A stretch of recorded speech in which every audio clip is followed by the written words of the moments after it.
आउज़ुबिल्लाहिमिनश्शैतानिर्रजीम बिस्मिल्लाहिर्रहमानिर्रहीम। School JHS Ashpura zone Maur, class 9th, subject general science. और आज का जो हमारा टॉपिक है that is role of atmosphere.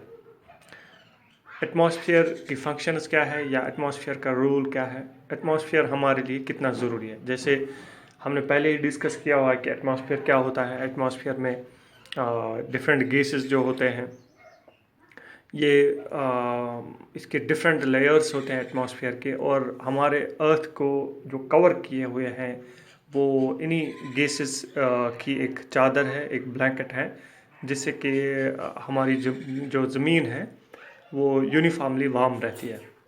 तो सबसे पहली फंक्शन एटमॉस्फेयर की है role of atmosphere in climate control. Climate control जो है वो सारा ही एटमॉस्फेयर करता है।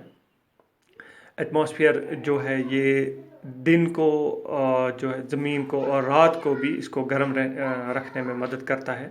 ये एक ब्लैंकेट का काम करता है जो कवर अप करती है पूरे इस अर्थ को, जिससे कि जो एटमॉस्फेयर है, जो क्लाइमेट है, जो टेम्परेचर है वो यहाँ पे स्टडी रहता है। जैसे मैंने पहले कहा कि दिन को जो सूरज की शाएँ हैं वो ज़मीन पे पड़ती है और रात को वो रेडिएट होकर वापस चली जाती है, ऊपर चढ़ती है एटमॉस्फेयर में। लेकिन एटमॉस्फेयर में एक नेचुरल एक सिस्टम है जिसको हम ग्रीन हाउस गैसेस कहते हैं। ग्रीन हाउस गैसेस उन शाओं को, उस रेडिएटेड हीट को एस्केप होने से बचाती है, जिससे कि जो अर्थ है हमारी यूनिफॉर्मली वार्म रहती है।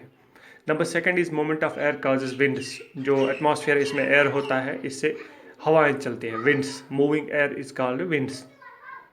तो ये विंड्स जो है इनका भी इम्पॉर्टेंट रोल होता है। ये रैन, बारिश लाने में या बाकी चीज़ें या पॉलिनेशन में मदद करती है। तो इसका भी एक बहुत ही अहम रोल है।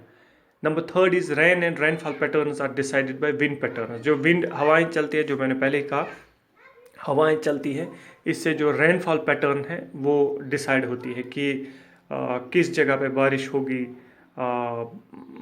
सैंड ड्यून्स वगैरह जो डेजर्ट्स में है वो इसकी वजह से बनती है। ये एक ख़ास जगह से दूसरी जगह पे जहाँ पे बारिश की ज़रूरत होती है, ये विंड्स ही लाते हैं उन हवाओं को जिनमें जो वाटर वेपर होता है, जिनमें जो नमी होती है, जो फिर रेन की शक्ल इख्तियार करके ज़मीन पे बरसती है।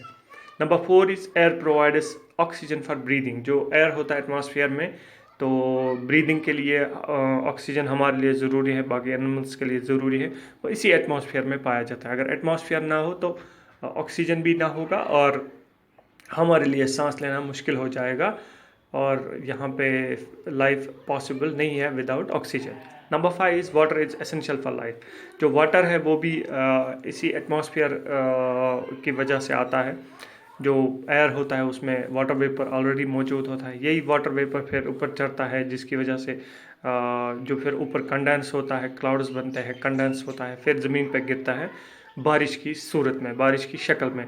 और जो बारिश का जो सारा फिनोमेना है ये भी एटमॉस्फेयर के एक लेयर में होता है, फिर ज़मीन पे नीचे गिरता है। तो वाटर जो है वो एसेंशियल है, और एटमॉस्फेयर की वजह से ही और एटमॉस्फेयर से होके ही गुजर के ज़मीन पे गिरता है। Atmosphere absorbs harmful rays.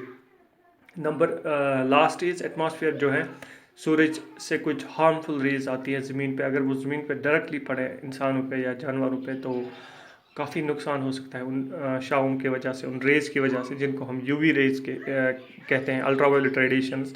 उसमें फिर डिफरेंट काइंड्स होते हैं, UVA, UVB, UVC। तो जो एटमॉस्फेयर है ये एक प्रोटेक्टिव कवर का काम करता है इन शाओं को, इन हार्मफुल रेज़ को एब्जॉर्ब करने में। जैसे इम्पॉर्टेंट एक गैस होता है जिसको हम ओजोन कहते हैं, और ओजोन की एक चादर बनी होती है, ओजोन लेयर जिसको कहते हैं, वो भी इन शाओं को ब्लॉक करता है ताकि वो ज़मीन पे ना पहुँचे और इंसानों को नुकसान ना पहुँचे। Thank you.